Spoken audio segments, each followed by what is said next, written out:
Board का भी ऐसे ही क्वेश्चन आएंगे। अगर तुम्हारा टाइम मैनेजमेंट ठीक नहीं है तो उसे ठीक करो, चाहे क्वेश्चन खूब सारे सॉल्व करो। मेरी बात समझ में आ रही है आपको? जितने ज्यादा मैक्सिमम पेपर सॉल्व करोगे उतना ज्यादा आपकी प्रैक्टिस होगी। टाइम देखो और टाइम के अनुसार अपना पेपर उठाओ और 3 घंटे लगातार बैठो और देखो आप कितने क्वेश्चन सॉल्व कर सकते हैं। बात समझ में आ गई? अब इसमें जैसे कि जो पैटर्न है, मैंने कहा पैटर्न इसी तरह से आता है। पहले आपके पास ऑब्जेक्टिव टाइप क्वेश्चन आते हैं 4 विकल्प वाले। आई बात समझ में? बहुत ज्यादा लिखने की जरूरत नहीं है, केवल नंबर डालना पड़ता है और आंसर जो है उसको टिक करो। मेरी बात समझ में? टिक मतलब वो आंसर लिखो। ऐसा मत करना तुम लोग सारे क्वेश्चन उतार रहे। बात समझ में आ रही? कहीं से भी अगर जितना कम से कम टाइम यूज कर पाओ उतना अच्छा है, मतलब क्वेश्चन करने में। बात समझ में आई? तभी आप चीज का 3 घंटे का कर पाएंगे। अब देखो जिसमें पहले जो क्वेश्चन आते हैं वो बहुविकल्पीय हैं। बोर्ड पैटर्न ऐसे ही होता है। जो पहला प्रश्न है आपको पता है, आपके पास पेपर भी है कि निम्न में परिमेय संख्या है। मैंने बताया था परिमेय संख्या कौन सी संख्या होती है? जो p बटे q के रूप में लिख सकते हैं, है ना? तो सीधी सी बात है, आपके पास जो ऑप्शन दिया है उसमें दिया है 1.01, 0.001, 3 बार दिख रहा है ना आपको? तो इसमें यहाँ पर देखो जो सबसे और रूट, उसके बाद रूट वाला नंबर दिया है, उसके बाद थर्ड दिया है 22/7 और चौथा क्या दिया है? पाई। तो आपको मैंने बोला था 22/7 वो पहले से ही p बटे q के रूप में क्या है? लिखा हुआ है। इसका मतलब वो क्या है? परिमेय। और आप लोगों ने किसी ने भी नहीं लिखा 22/7। बात समझ में आ गई? लिखा है 22/7। तो इसमें से कौन सी परिमेय संख्या है आपकी? 22/7। समझ गए? हमेशा याद रखना पाई का मान 22/7 होता है, लेकिन पाई एक अपरिमेय संख्या है और 22/7 एक परिमेय संख्या है। बात समझ में आ गई? प्रश्न दूसरा इसमें है, यहाँ पर देखो क्या कह रहा है कि संख्या 200 को, किसको? 200। जो दूसरा ऑब्जेक्टिव क्वेश्चन है इसमें वो कह रहा है संख्या 200 को किस रूप में लिखना है? 2 की पावर n और 5 की पावर n के रूप में। बात समझ में आ गई आपको? तो देखो कितना आसान सवाल था। आपको कुछ 2 की घात में आना था, कुछ 5 की घात में आना था। सिंपल सा था। इस सवाल को आपको गुणनफल करना था, फैक्टर करना था। तो जब आप इसको फैक्टर करेंगे, पहले आप इसे किससे काटेंगे? 2 से काटेंगे तो कितना आएगा? 100। फिर 2 से 50, 25 आएगा। और फिर 5 से काटेंगे तो 5, 3 कर दिया जा। 5 से काटेंगे तो 1, ये जाएगा। तो देखो कितनी बार 2 आया? 3 बार। तो यहाँ पर बनता 2 की घात कितनी? 3। और 5 की घात कितनी बनता? 2 बनता। तो 5 की घात 2। अब इसमें से जो आपका ऑप्शन है, ऑप्शन कौन सा वाला सही है? बी वाला आपका आंसर सही है। नहीं आई बात समझ? लेकिन बहुत सारे बच्चों ने ये भी नहीं करा। ठीक है, अगला सवाल है कार्तीय तल पर बिंदु कहाँ स्थित होगा? ठीक है, बिंदु है आपका 0 और 3। बात समझ में आई? मैंने आपको पहले भी बता रखा और आज फिर से बताती हूँ। अगर कोई जो बिंदु आपको दिया है, जो निर्देशांक आपको दिया है, अगर इसमें एक बिंदु आपका 0 है, क्या है? 0, तो जाहिर सी बात है किसी ना किसी अक्ष पर आएगा। कहाँ पर आएगा? अक्ष पर। मेरी बात समझ में आ गई? पहला निष्कर्ष आप इस 0 को देख के निकालना कि कहाँ पर आएगा? अक्ष पर। और अक्ष पर आएगा तो क्या होगा? देखो x का कोऑर्डिनेट 0 है और y कितना है? 3। तो जाहिर सी बात है कौन सी अक्ष पर आएगा? y अक्ष पर आएगा कि नहीं आएगा? आपने इसमें भी बहुत सारे बच्चों ने नहीं किया है। बात समझ में आ गई? तो कौन से अक्ष पर आएगा ये? y। कोई दिक्कत है आपको? नहीं। फिर इन्होंने जो घा दिया है, मतलब चौथा दिया है पहले का, उसमें क्या बोल रहा है?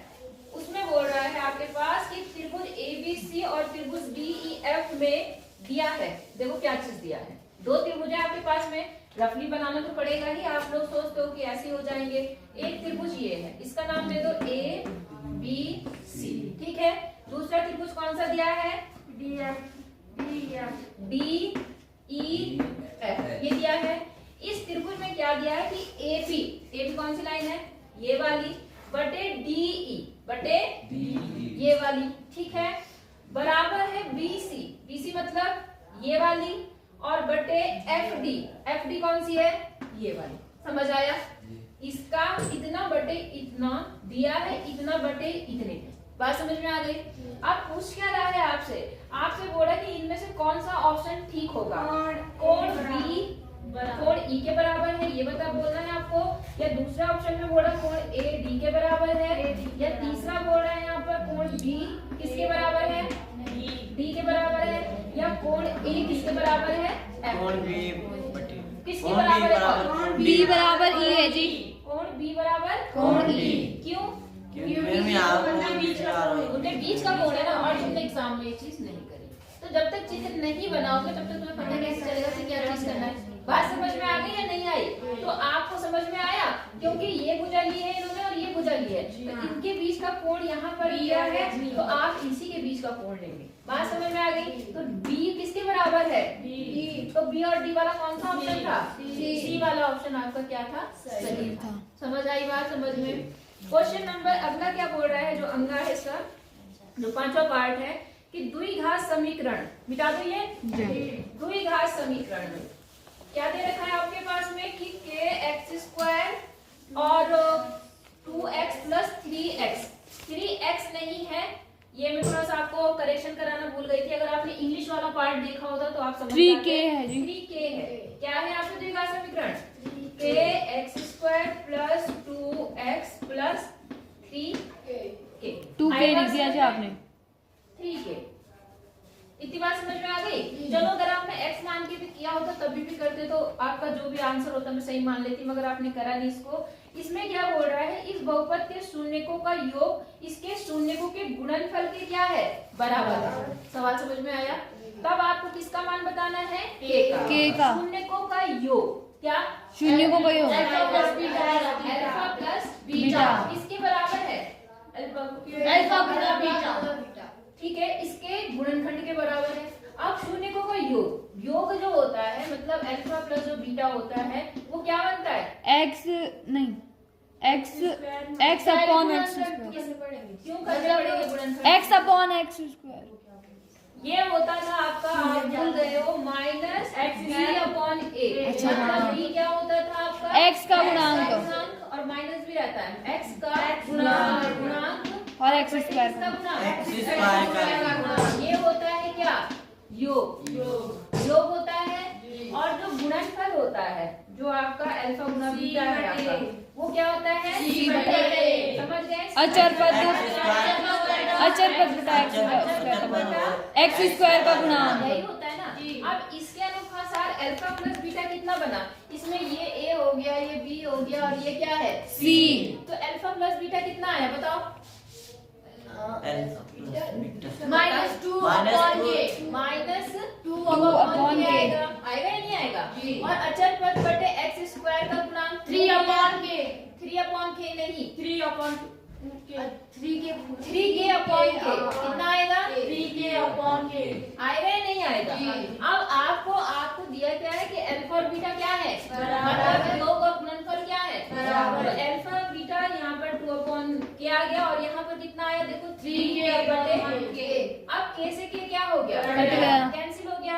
आप क्रॉस मल्टीप्लाई करो, देखो कितना आता है। तो जब आप क्रॉस मल्टीप्लाई करोगे तो यहाँ से क्या होगा? यहाँ पर क्या बचा? देखो 3k और यहाँ पर 3 अपॉन कितना बचा? ये इधर गुना हो जाएगा, ये इधर, -2 बराबर 3k। समझ आई बात? अब देखो ये k के साथ गुणा में है तो इधर आके क्या होगा? भाग। तो k बराबर कितना आ गया? -2 बटा 3। तो k का जो ऑप्शन है -2 बटा 3 वाला, वो क्या है आपका आंसर? कौन सा इसमें? डी। समझ आया नहीं है? इजी है नहीं है? नहीं है इजी है जी। तो पेपर में क्यों नहीं किया इजी है? अगला देखो, करना तो नहीं है ये? नहीं जी, हम खुद करेंगे सारे। ठीक है। अगला देखो जो 4 वाला पार्ट है, इसमें रैखिक समीकरण के युग्म, एक युग्म असंगत है तो इसकी ग्राफ समीकरण होगी। मैंने आपको संगत असंगत बताया था जी। संगत कौन से होते हैं? जो प्रतिच्छेद करते हैं या मिलती हैं। तो जो आपकी समांतर रेखा है वो तो कहीं नहीं असंगत है, लेकिन जो संपाती वाली होती है, मतलब जिसमें एक लाइन के ऊपर एक लाइन होती है वो, या जो प्रतिच्छेद, वो दोनों संगत होते हैं। तो इसमें से कौन सा ऑप्शन सही है आपका? समांतर। क्योंकि समांतर रेखाएं कभी एक दूसरे को नहीं काटती, इसलिए वो असंगत होती है। बात समझ में आ गई आपको? अगला क्या बोल रहा है कि निम्न में से कौन सी एक द्विघात समीकरण है?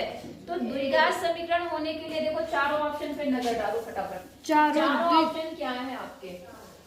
सॉल्व करना पड़ेगा जी। नहीं देखो यहाँ पर 6 है, ये पहले का 6 पार्ट। तो इसमें देखो तो पहला दिया x square minus √3x plus 2।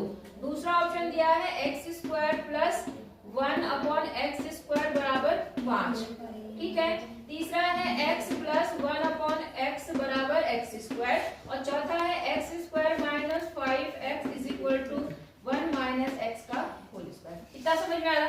ये चार ऑप्शन आपके पास दिए थे, ये ए, ये बी और ये सी और ये डी। आप सिंपल सी बात है, सॉल्व तो करना पड़ता है, लेकिन अगर आपके पास यहाँ आप इस इक्वेशन को देखो तो ये पहले से द्विघात रूप में नहीं लिखे हाँ जी। मैंने क्या बोला था कि जो चर होते हैं, चर की घात हमेशा एक पूरा नंबर होना चाहिए, बोला था मैंने। अचर की घात कुछ भी हो, हमें से कोई मतलब नहीं है। तो यहाँ घात कितनी है? 2। यहाँ घात कितनी है? 1। और यहाँ पर बिना घात के होता है। तो यही तो है द्विघात समीकरण। हाँ जी। यही तो है द्विघात समीकरण। आप अगर इसको सॉल्व भी करने की कोशिश करते, आप इसका एलसीएम लेते एलसीएम जी। जब एलसीएम लेते तो एक्स स्क्वायर आता है, इससे इसको मल्टीप्लाई, इससे इसको मल्टीप्लाई, यहाँ एक्स की घात कितनी बन जाती है? 4 और प्लस 1 बराबर 5। और जब आप 5 से इसको इधर गुणा करते तो ये बन जाती है आपकी। तो क्या ये द्विघात समीकरण है? नहीं है।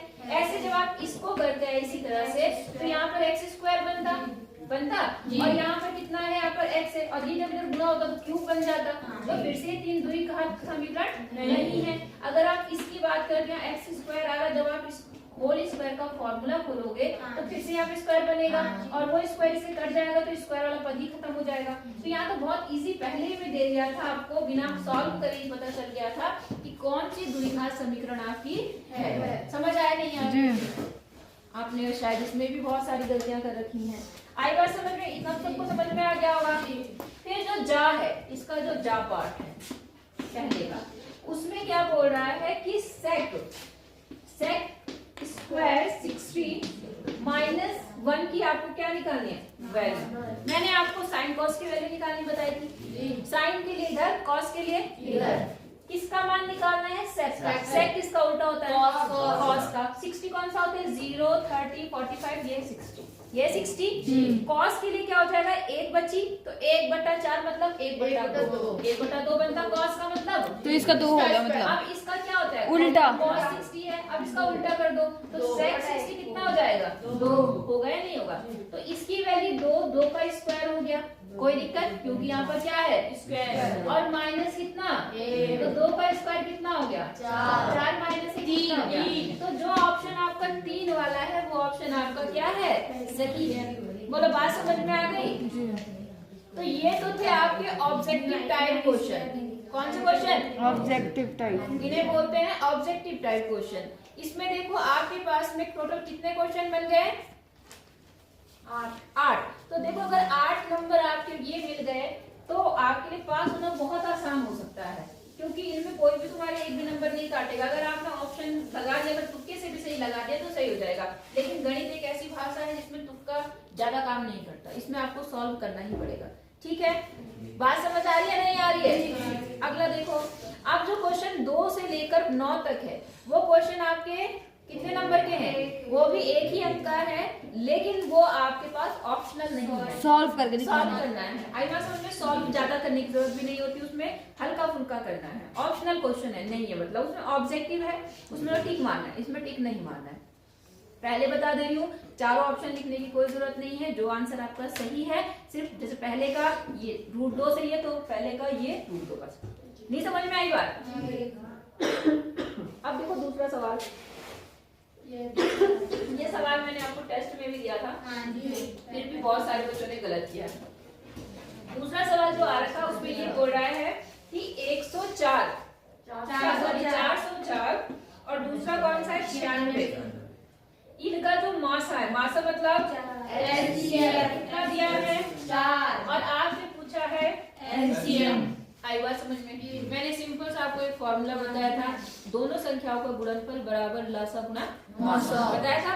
सिंपल सा सवाल था, आपने गलत करा। फिर भी क्या बोला हमने? दोनों संख्याओं का गुणनफल। जो संख्याएं आपके पास दी है, संख्या क्या है आपके पास? 404 96 और गुणा क्या बोला मैंने? एलसीएम गुणा एलसीएम।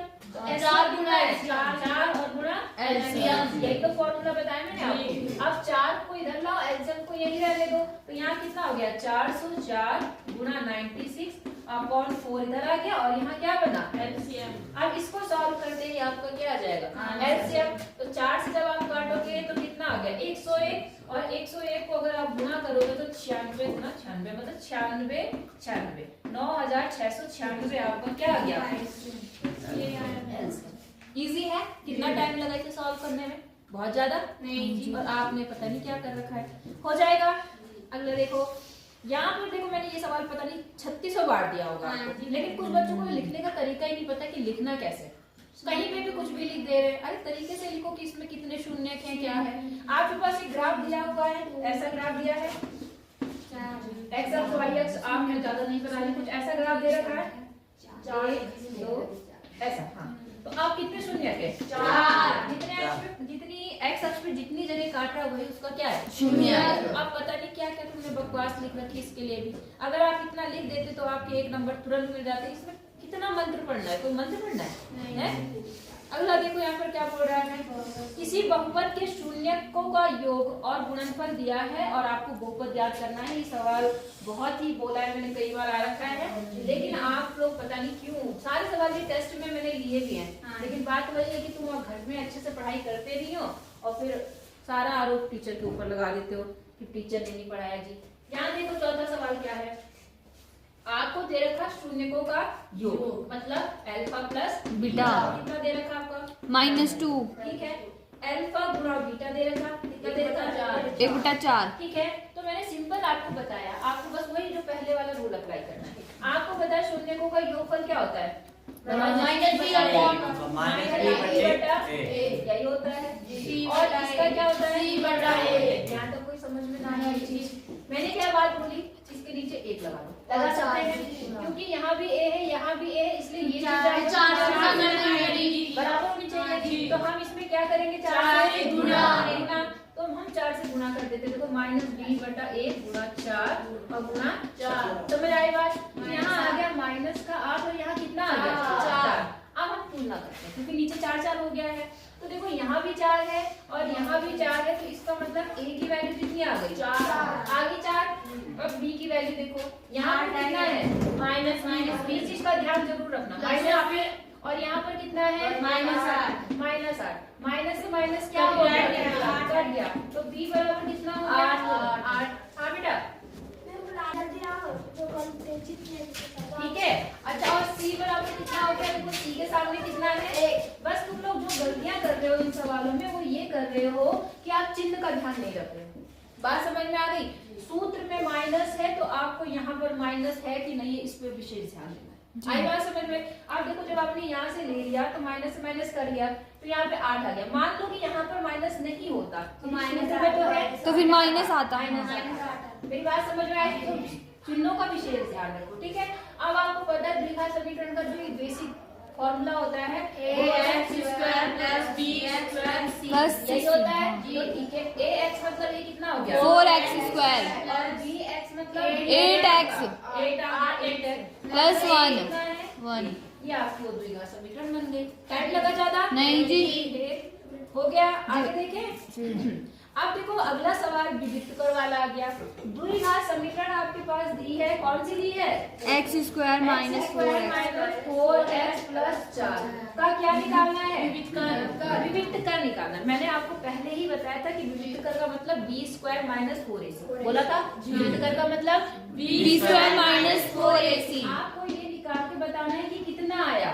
आई बात समझ में? तो भी आपको वही बात है, चाहे बहुपद की बात हो चाहे इसकी बात हो, आपको पता है इसके साथ जो भी होता है वो क्या होता है? a होता है। ये क्या है? b और ये क्या है? c। पता है ना? तो b² मतलब कितने का स्क्वायर? 4 नहीं, माइनस का 4। मत भूलो। और प्लस -4 a कितना है? 1 और c कितना है? 4। ठीक है, तो 4 का स्क्वायर कितना हो गया? 16 16 - 4 16 कितना आ गया?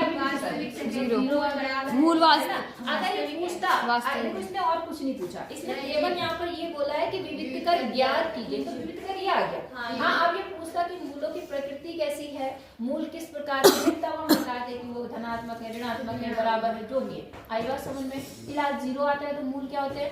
बराबर। समझ गए? तो विविक्तकर कितना आ गया? 0 कितना हो गया? अगला सवाल देखते हैं। कहाँ गया?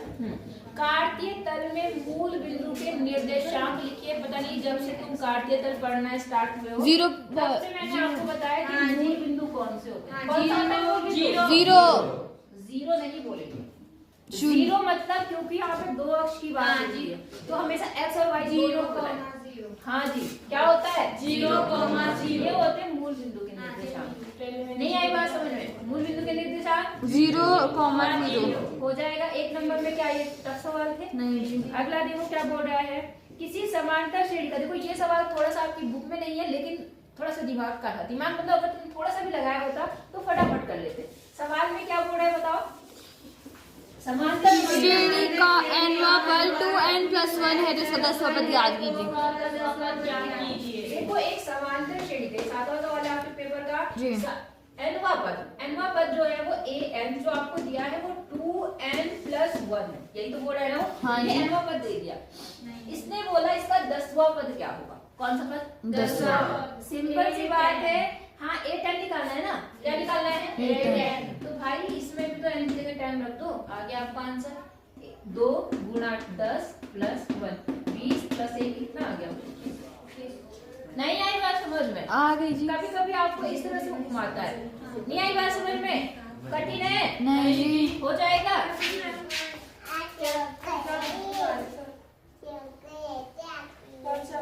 कौन से सर बुला रहे?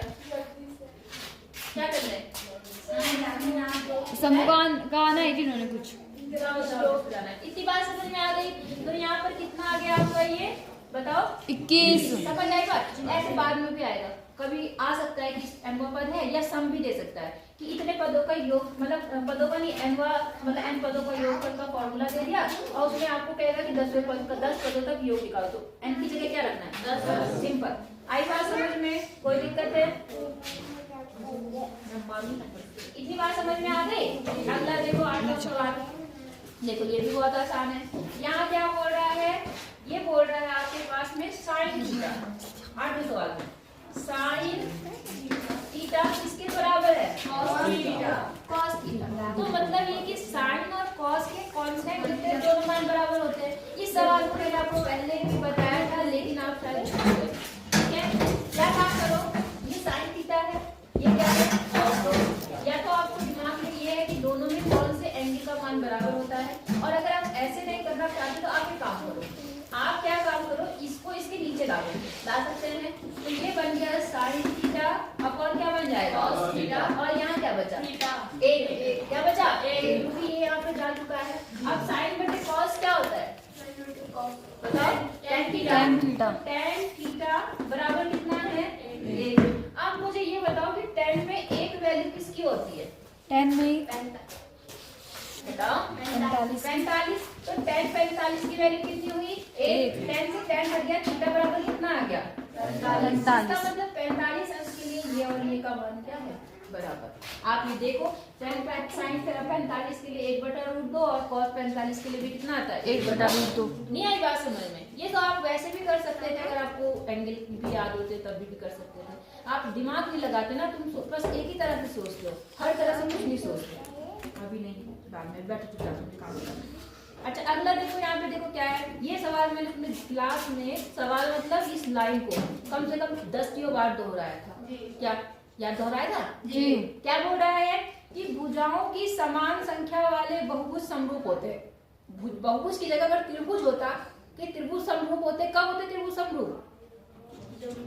हाँ, जब उनकी भुजाएं समानुपात में हो और कोण बराबर हो। हाँ तो उसने वही बात तो कही है कि उनके संगत कोण बराबर हो और संगत भुजाएं क्या हो? समानुपात। उस खाली जगह में क्या न था? समानुपाती। एक बच्चे ने नहीं लिखा समानुपात, और जो कि मैंने कितनी बार ये रिपीट करवाया कि समानुपात में होती है, समानुपात में होती है, बोला था। तो क्या आएगा यहाँ पर? समानुपात। फिर 1 नंबर मिल गया आपको। आई बात समझ में? अच्छा अब 10वां सवाल है। 10वें सवाल से आपका 10 से लेकर 16 तक 2 अंकों का है। कितने अंकों का है? 2 अंकों का। तो देखो यहाँ पर क्या बोल रहा है, फिर से वही है, अभाज्य गुणनखंड विधि से क्या निकालना है आपको? कितना आसान सवाल था, लेकिन आप लोग पता नहीं क्यों नहीं करते। ये इतने आसान सवाल अगर नहीं कर पाओगे तो क्या कर पाओगे। 10वां सवाल था, यहाँ पे था 306 और दूसरा क्या है यहाँ पे 657। अब निकालना क्या है? केवल एचसीएफ। आपसे एलसीएम भी नहीं पूछा। क्या पूछा? एचसीएफ। एचसीएफ मतलब कॉमन फैक्टर मतलब जो इसमें क्या है Common। ये तो है। काटो इसे, ये किससे कटेगा? 2 से कट जाएगा। 2 से काटेंगे, 2 ही कम 2, 2 पचे 10, 2 या 6। फिर ये किससे कटेगा बताओ? 3 से कट जाएगा। 3 बचे 15, 3 का नाम 3। फिर 3 से कट जाएगा, 3 का 6, सॉरी 3 का नाम 3। 3 7 21 और यहाँ पर 17 से ये क्या आएगा? इसको जब आप काटोगे तो ये किससे कटेगा बताओ? ये भी 3 से कट जाएगा। 3 से कट जाएगा। कटेगा, 3 से काटा आपने, 3 दूनी 6 3 27 यही हुआ। फिर 3 से कट जाएगा, 3 7 21 3 क्या 9 3 क्या 9। अब ये किससे कटेगा? 73 से। ठीक है, तो आपको मैंने बताया था 306 हो गया। कितना हो गया? 2 गुणा 3 गुणा 3 गुणा 17। स्पीड तो बढ़ानी पड़ेगी आपको, याद रखना इस चीज को। अगर आप स्पीड नहीं बढ़ाओगे तो फिर आपके लिए नुकसान हो जाएगा। अब इसमें क्या कॉमन है? 3 और 3 ये 3 कॉमन है, ये 3 कॉमन है, तो एचसीएफ कितना आ गया? 9। बस इतनी सी बात है। नहीं आ रहा था, 2 नंबर तैयार थे। कठिन है? नहीं एचसीएफ बोलता तब भी लंबा पड़ता, लेकिन ये तो सीधे एचसीएफ बोल रहा, ज्यादा कुछ करना ही नहीं। फिर अभी नहीं बात समझ में आ गई। अब देखो वही सवाल आ गया जो कितनी बार मैंने आपको टेस्ट में लिया। यहाँ बोल रहा है कि आपके पास बहुपद है। क्या बहुपद है? 11 सवाल में 4x स्क्वायर प्लस 8x के शून्य ज्ञात कीजिए और शून्यकों का योगफल और गुणनफल के बीच सत्यता की क्या करनी है? जांच। याद आया आपको कुछ सवाल? पहले इसकी गुणनफल करनी, इसने इसमें सी नहीं दिया है, नहीं दिया ना, लेकिन सॉल्व तो हो सकता है क्योंकि हाँ जी। 2 मूल। इनमें क्या कॉमन है? x 4 और अच्छा, हाँ, 4x। तो यहाँ कितना आ गया? x और यहाँ से 4x बाहर चला गया तो कितना आ गया? 2। आया नहीं आया? अब क्या होगा? आपको क्या काम करना है? एक मिनट, आपको बारी बारी से 0 रखना है। जब आप इसको 0 के बराबर रखेंगे, इफ मतलब यदि 4x बराबर 0 तो x का मान कितना आ गया? 4। अच्छा 0 आएगा जी, क्योंकि 0 आ गया, क्योंकि ये इधर आके क्या होगा? भाग में जाएगा जी। और यहाँ अगर दूसरे में अगर हमने x प्लस 2 बराबर 0 रखा तो x बराबर कितना आ गया? तो 2 मूल आ गए या नहीं आए? अब हम सत्यता की जांच करते हैं। ठीक है, हम क्या काम करते हैं?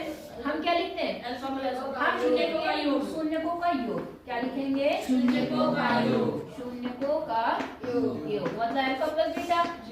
जो हमारा क्या होगा? देखो हमारे शून्य, एक शून्य के निकला, एक शून्य के निकला है, तो 0 - 2 इज इक्वल टू -2। ये जुड़ गया। अब बराबर इधर आ जाओ। ठीक है, हमारा जो फॉर्मूला कहता है वो क्या कहता है कि -b/a बनना चाहिए। क्या बनना चाहिए? माइनस तो a हो जाएगा। देखो जरा क्या है यहाँ पर, सॉरी चलो अभी हमने इसको ऐसे ही कर दिया। 2 बटा मत करना बेटा प्लीज। यहाँ पर कितना है आपका? b कितना है आपका? यहाँ पर b/a होता है ना, तो b कितना है यहाँ पर? और यहाँ कितना है? 4। तो हम एक काम करते हैं, इसको थोड़ा गुणा कर देते हैं। कितने से गुणा करते हैं? 4। किससे गुणा करते हैं? 4। तो ये बन गया माइनस का 8 और यहाँ कितना बन गया? 4, क्योंकि हमें वो चीज बनानी है। अब देखो 8 देखो क्योंकि प्लस 8 है यहाँ पर। 8 माइनस पहले से है तो माइनस ये रखो। 8 क्या चीज है? बी है या नहीं है? बी। और 4 क्या चीज है? ए। तो ये तो वेरीफाई हो गया। हुआ नहीं हुआ? नहीं समझ में आई बात? अच्छा, और शून्यकों का जो गुणनफल जिसे हम अल्फा गुणा बीटा लिखते हैं शॉर्ट में, वो क्या होगा? इन दोनों को गुणा कर दो। गुणा करने पर कितना आया? 0 आया। 0 अपॉन आपके पास यहाँ पे 4 है तो मैं इसको 4 से ऊपर नीचे क्या करती हूँ? गुणा। यही बात समझ में आई। 0 बटे कितना आया? 4। 0 मतलब c का गुणांक। यहाँ c क्या है? 0 ही है जी। 0 बटे कितना आ गया? 4। तो ये हो गया अचर पद बटा x² का गुणा। c बटे a आ गया। तो हो गया वेरीफाई या नहीं हुआ? हो गया। 2 नंबर तैयार। नहीं आई बात समझ में? कोई दिक्कत है यहाँ तक? तो आपके 11 सवाल हो गए। कोई दिक्कत है यहाँ तक? नहीं। ठीक है, मिटा दूं? हाँ जी। अच्छा, अब 12वां सवाल देखो क्या कह रहा है। 12वां सवाल भी आपका 2 नंबर में आ रखा है। 12वें सवाल में बोल रहा है कि आपके पास एक त्रिभुज दिया है। दिख रहा है आपको त्रिभुज? जी। ऐसा त्रिभुज है। इसमें बोल रहा है एक लाइन ऐसे दे रखी है आपको, इसका नाम है DE, ये है ABC। दिख रहा है आपको? इन्होंने कहा ये है क्या? DE किसके समांतर है? BC के। और जो AB है वो 1.5 सेंटीमीटर है। और जो AB है, AB मतलब ये पूरी लाइन, AB मतलब पूरी लाइन, हाँ, ये कितनी है आपकी? 3 सेंटीमीटर। मतलब यहाँ से लेकर यहाँ तक 3 सेंटीमीटर। बोले बात समझ में आ गई? उसके बाद क्या बोला? AE मतलब यहाँ से यहाँ तक। ये कितना दे रखा आपको? 1 सेंटीमीटर, ये 1 सेंटीमीटर है। और आपसे कहाँ गया 1 सेंटीमीटर, तो आपको EC, आपको इसका मान ज्ञात करना है। किसका? इसका। अब लेकिन ध्यान से देखो कि जो यहाँ पर ये वाली भुजा है, ये AB दे रखी है आपको, पूरी दे रखी है, आया ना? तो आप चाहे इतना बटे इतना लिखो, है ना, चाहे इतना बटे इतना लिखो, या अगर आपके पास फुल दे रखा तो आप इतना बटे इतना और इतना बटे इतना भी लिख सकते हैं। बता रखा मैंने आपको? हाँ, नहीं बता रखा। तो अगर ये दोनों रेखाएं समांतर है, हमें बस हम एक ही चीज पर फोकस करते हैं कि ये बटा ये बटा ये के बराबर है, हाँ या ना? अब देखो कितना है, AD बटे कितना है, BD बराबर AE बटे कितना है, EC। अब AD कितना है, 1.5 और BD कितना है, 3 क्यों? 3 नहीं है, 3 पूरी रेखा है। 3 माइनस 1.5 जी, 1.5, तो माइनस करने पर भी कितना आएगा, 1.5 ही आएगा जी। 1.5 आ गया। और AE कितना है, 1, और EC कितना है आपके पास में, ये निकालना है आपको। बोलो बात समझ में आ गई? इस पूरे से पूरा क्या हो गया, कट गया। तो जो आपका यहाँ पर बचा क्या, 1 बटे 1, और जब क्रॉस मल्टीप्लाई करेंगे तो EC या CE इज इक्वल टू कितना आ गया, 1। इसका मतलब ये भी कितना आया आपका, 1 आ गया। नहीं आई बात समझ में? इजी है कि कठिन है? इजी है। लग तो नहीं रहा कि इजी है, अगर होता तो करा क्यों नहीं फिर, है? अगला देखो क्या बोल रहा है। अब देखो ये कितना आसान सवाल था, जो कि मैंने आपको कई बार बोला, लेकिन इसमें भी गलती कर दिया आपने। मध्य बिंदु के निर्देशांक क्या होते हैं भाई? क्या बताया मैंने मध्य बिंदु के निर्देशांक? बताओ। सिर्फ पूजा को याद था, बाकी किसी को याद नहीं था। बताओ भाई, किसी रेखा के मध्य बिंदु के निर्देशांक क्या होते हैं? 0 डैश x 0,x। तुम्हारे हाल है मध्य बिंदु के निर्देशांक। अगर मान लो यहाँ बिंदु ये x1 है, ये y1 है, और इधर वाला x2 है और y2 है, और इसके बीच के बिंदु के निर्देशांक निकालने हैं, तो मैंने बताया था अगर वो x और y है तो वो होता है x बराबर x1 प्लस x2 बटे 2, और y वाला होता है y बराबर y1 प्लस y2 अपॉन 2, ये होता है। और तुम्हें ये भी याद नहीं कि मध्य बिंदु के निर्देशांक जब अनुपात m और n 1-1 हो जाता है तब यह सूत्र बनता है। बता के बनाया भी था मैंने उस टाइम, आपको कुछ ध्यान नहीं रहता। अब आपके पास जो बिंदु दिए हैं वो कितने हैं यहाँ पर देखो, -3, 4, और दूसरा कितना है 3 और -2। अब देखो इसके अनुसार क्या होगा, पहला बिंदु कितना बनेगा, देखो -3, और यहाँ कितना आएगा 3 बटे 2, ये तो x हो गया, और y कितना हो जाएगा 4 - 2 बटे 2। इतनी बार समझ आई या नहीं आई?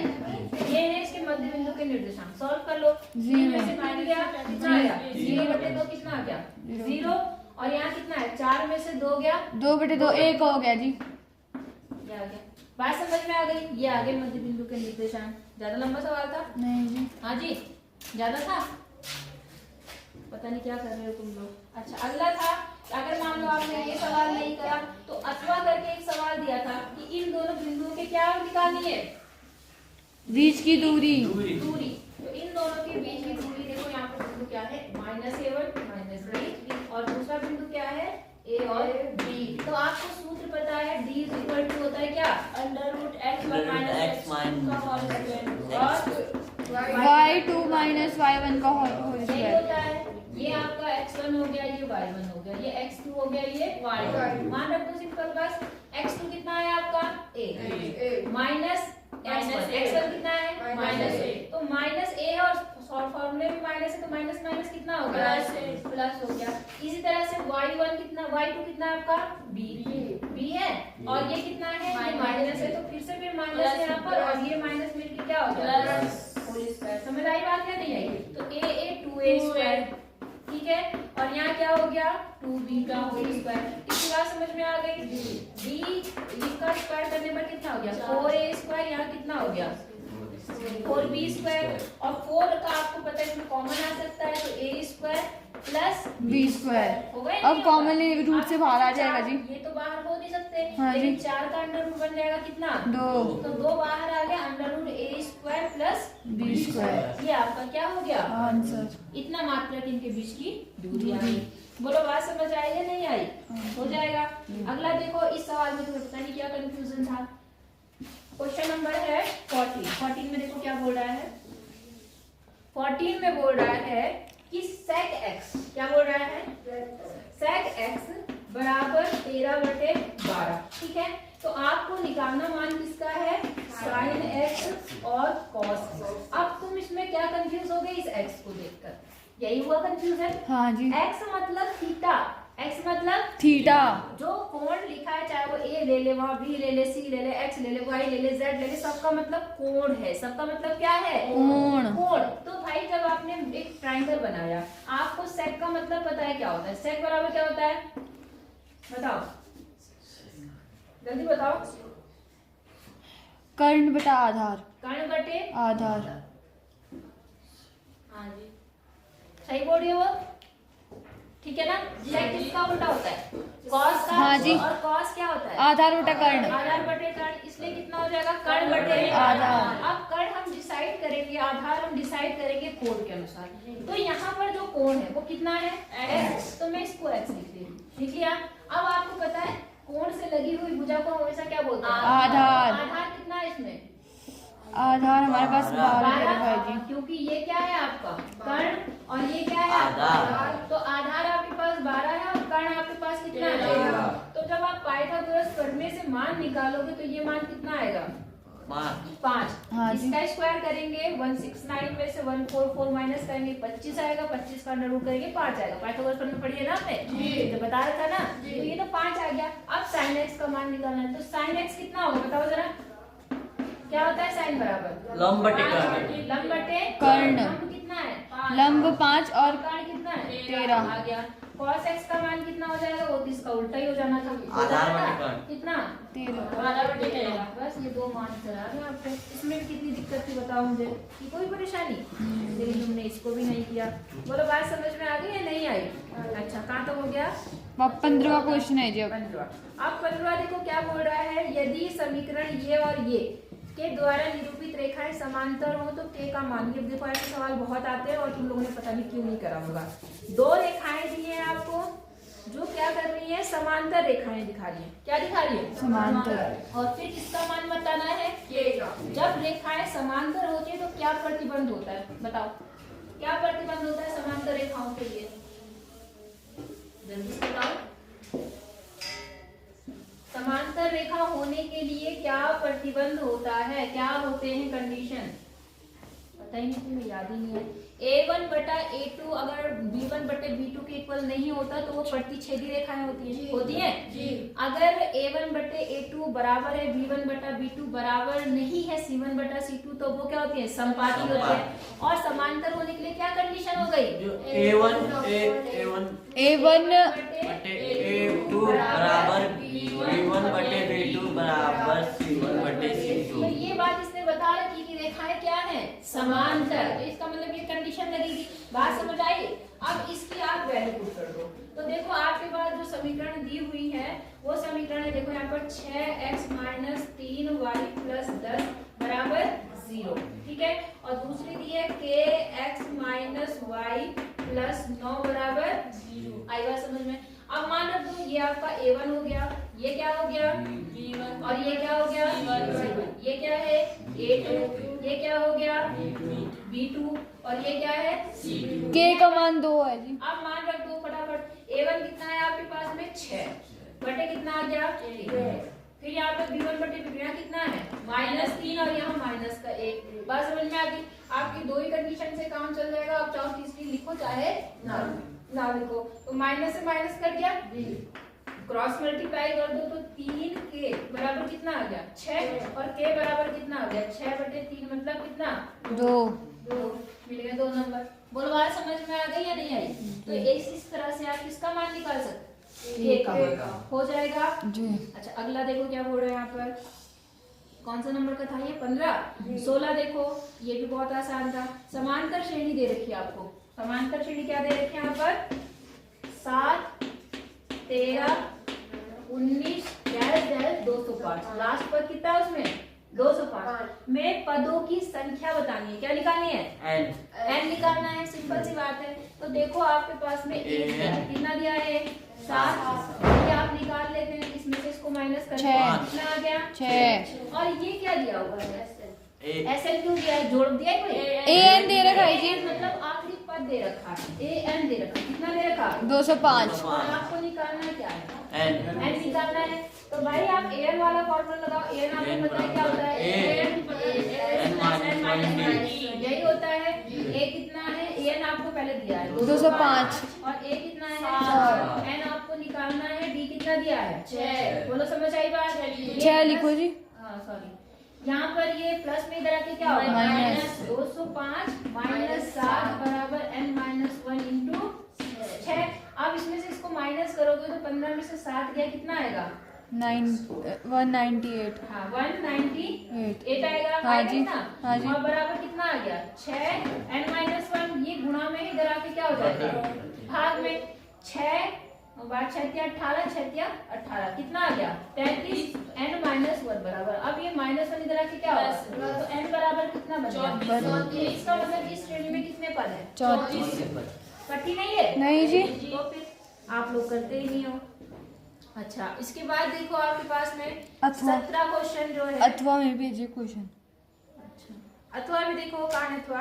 अथवा में बोर्ड समांतर श्रेणी के प्रथम 4 पदों का योगफल ज्ञात कीजिए, जिसका प्रथम पद a है और सार्वधातुक 1/2 है। ये तो सबसे पहले वाले सवाल थे, हम ये भी नहीं कर पाए। कितने पद निकालने हैं समांतर श्रेणी के, प्रथम 4। प्रथम 4।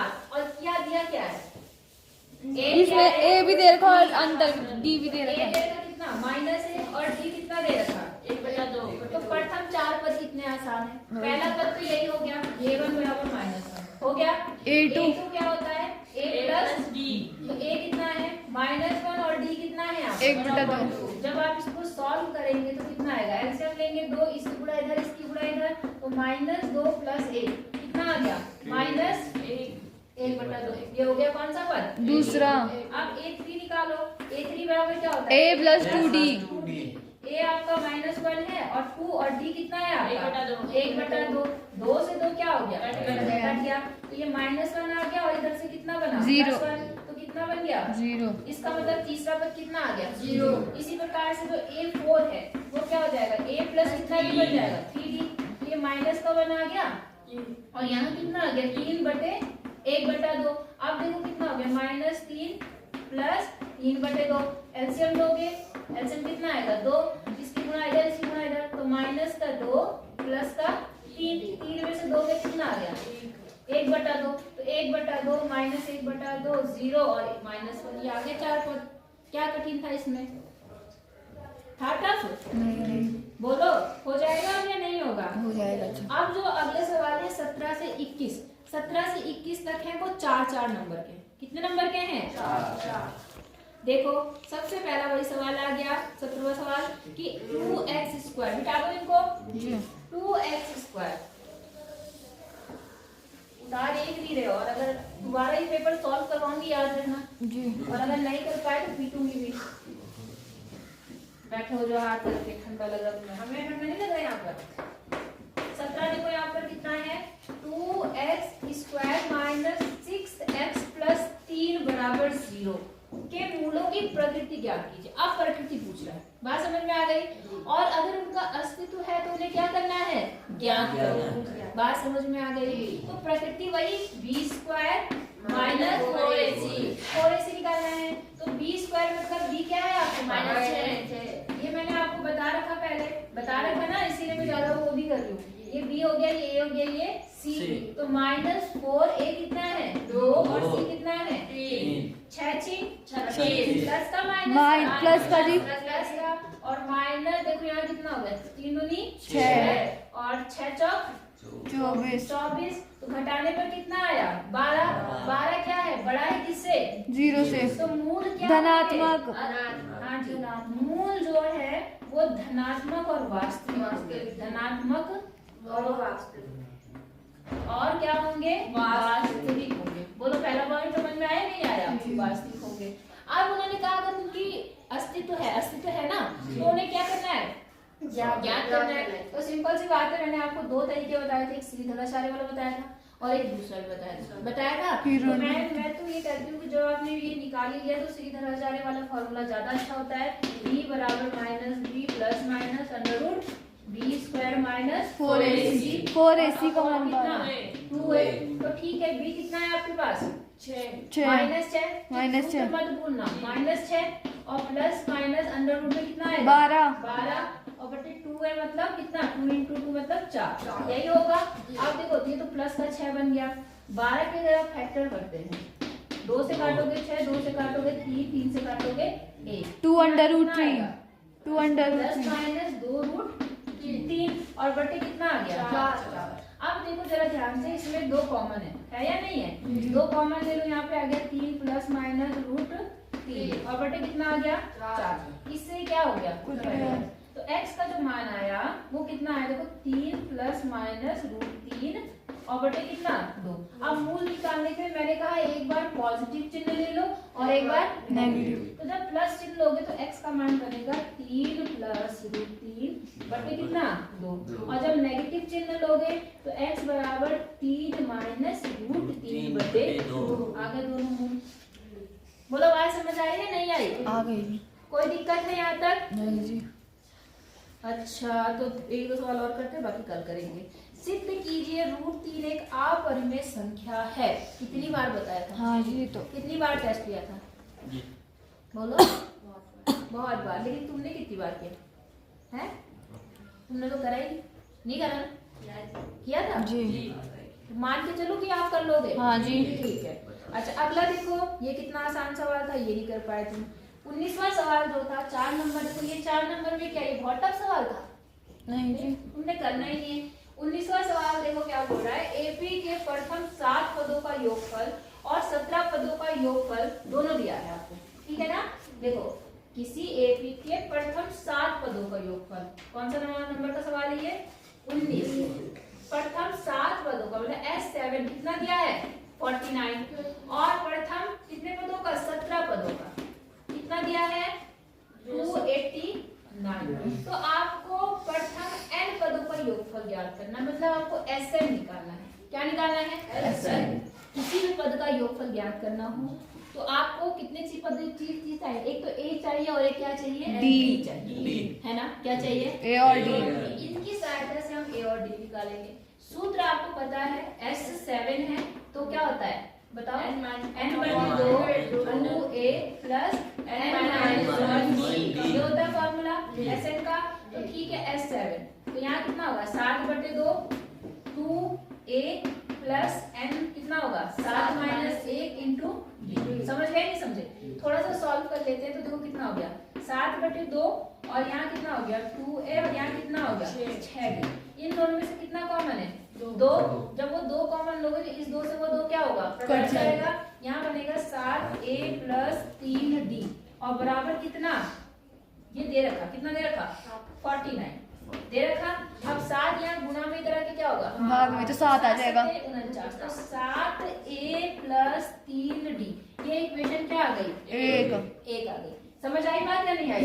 इसी तरह से आप दूसरे वाले को लेके इक्वेशन नंबर क्या बनाएंगे 2।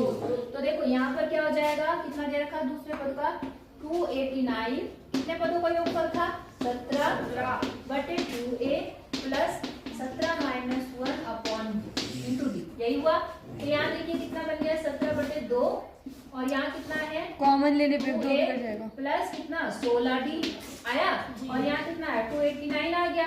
अब देखो फिर से कॉमन लेंगे तो यहाँ पे 17 और a प्लस कितना d 8 और यहाँ कितना है 28 और 9, ये भी 17 से कटेगा। 17 से काट दो इसको, 17 कम 17 कितना बचा आपके पास में 11 17 17 कितना होता है 17 बोलो 111, ठीक है ना? तो कितना आ गया यहाँ पर 17 ही आ गया। तो यहाँ देखो कितना आ गया, यहाँ पर आ गया a प्लस 8d, कौन सी समीकरण आ गई दूसरी। अब आपके पास कई विधियां हैं, हम विलोपन विधि से हल करते हैं। इसको मैं इसके नीचे लिख देती हूँ 7 बराबर a प्लस 3d। कोई दिक्कत है यहाँ तक? अब आप घटा दो, घटा दिया a से क्या हो गया यहाँ कितना आ गया 10 और यहाँ कितना आ गया 8 में से 5 आ गया तो 5d, तो d का मान कितना आ गया 2, d कितना आ गया 2। अब किसी एक इक्वेशन में मान रख के a का मान निकाल लेते हैं। तो देखो मान लो हम 7 वाले में रखते हैं, तो देखो 7 बराबर a प्लस 3 इंटू कितना 2 3 दूनी 6 इधर के क्या होगा माइनस, तो a बराबर कितना आ गया 1। अब आपको n पदों का योगफल निकालना है तो n/2 तो ऐसे रहेगा क्योंकि n का कोई मान नहीं है और 2a 1 प्लस n आपको पता नहीं है लेकिन d आपको पता है, d कितना है 2 यहाँ रख दीजिए और थोड़ा सॉल्व करके आंसर निकाल लीजिए। तो देखो n/2 अंदर कितना बना 2 और यहाँ पर कितना बना, मैं थोड़ा गुणा भी कर देती हूँ। तो देखो यहाँ पर 2n - 2। अब इस 2 से ये 2 क्या हो गया, कट गया। यहाँ n/2 बचा और यहाँ क्या बचा 2n। तो फिर से 2 से 2 क्या हो गया, कितना आ गया n, मतलब n पदों का योगफल क्या बन गया n²। कठिन था, आपने वो भी नहीं किया है। बोलो बात समझ आ गई है नहीं आई आपको, कोई दिक्कत है यहाँ तक? नहीं जी। अच्छा 2 सवाल और करते हैं उसके बाद कल करेंगे, ठीक है। 20वां सवाल क्या बोल रहा है यहाँ पे, देखिए बिंदु ये को जोड़ने वाले रेखाखंड y अक्ष को किस अनुपात में विभाजित करेगा और विभाजन बिंदु के आपको क्या निकालना है, निर्देशांक निकालना। समझ में आई बात, मिटा दो इसको जी। ठीक है, एक मिनट। हाँ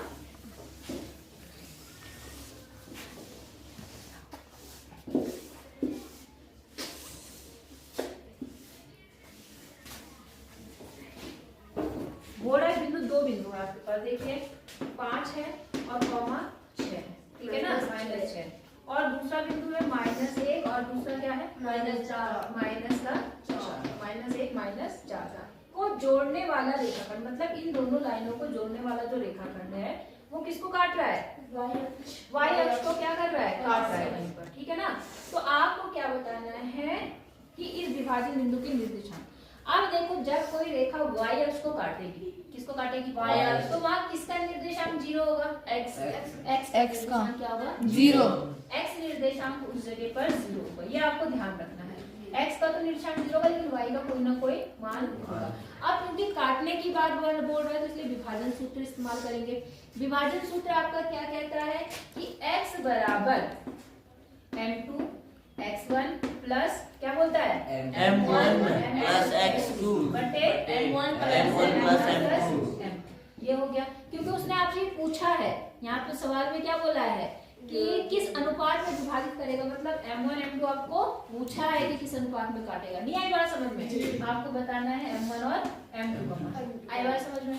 अब देखो क्योंकि आपको पता है उस बिंदु पर जहां वो काट रहा है वहां पर x का निर्देशांक क्या है 0, तो ये तो क्या हो गया 0 हो गया। m2 तो चलो आपको निकालना है, m1 कितना, x1 कितना है आपके पास 5 है यहाँ पर, हाँ जी हाँ, तो बच गई तो क्या हुआ, कौन से सर ने है अच्छा 5 m2, ठीक है, प्लस यहाँ कितना हो गया देखो x2 कितना है आपके पास -1, तो जब -1 और m2 हो गया, बोलो बात समझ में आ गई। और बटे कितना हो गया m1 प्लस m2। अब देखो क्या कितना हो जाएगा, ये तो इधर जाके क्या हो जाएगा 0 हो जाएगा, नहीं होगा। यहाँ पर कितना बचा 5 m2 और ये बनेगा माइनस का m2 सॉरी मैंने गलत कर दिया कुछ, यहाँ m1 है। अब यहाँ पे क्या बन गया -m1, नहीं आई बात समझ में, बराबर क्या आ गया 0। ये माइनस इधर जाके क्या होगा प्लस, तो m2 5 और बराबर m1 होगा या नहीं होगा। अब और बटे इसको इधर ला दो, इसको इधर, नहीं समझे, मतलब m2 को तो इसके नीचे ले जाओ, तो यहाँ कितना बन गया देखो m1 बटे m2 बराबर 5 अपनी जगह ऐसे रहा और इसके नीचे 1 आ गया। m1 और m2 कहाँ गया जी, 5 बटे का m1 और m2 कहाँ गया, तो यही तो बता रही हूँ मैं यहाँ पर। अच्छा ये आया देखो, थोड़ा मैं यहाँ लिख देती हूँ साफ, यहाँ बना 5 m2 और यहाँ क्या बना m1, मैं इस m2 को यहाँ ले जा रही हूँ, तो ये बन गया आपका m1 बटे कितना आ गया m2। और ये 5 अपनी जगह ऐसे ही रहा और इसके नीचे में क्या लगा सकते हैं, तो अनुपात कितना आ गया 5:1, 5:1। नहीं आई बात समझ में। अब एक काम तो हो गया, दूसरा इन्होंने बोला कि इस विभाजन बिंदु के निर्देशांक बनाओ, तो एक ही निर्देशांक तो क्या है 0 और दूसरा कौन सा वाला है y, तो y हम निकाल लेते हैं y वाले फॉर्मूले से, तो y बराबर फिर से वही क्या m2 m1 y2 बटे m1 प्लस m2। तो देखो यहाँ पर कितना हो जाएगा, अब हमें m2 पता है, कितना है m2 1 और y1 कितना है आपके पास में -6 और प्लस m1 कितना है आपके पास 5 और y2 कितना है आपके पास -4।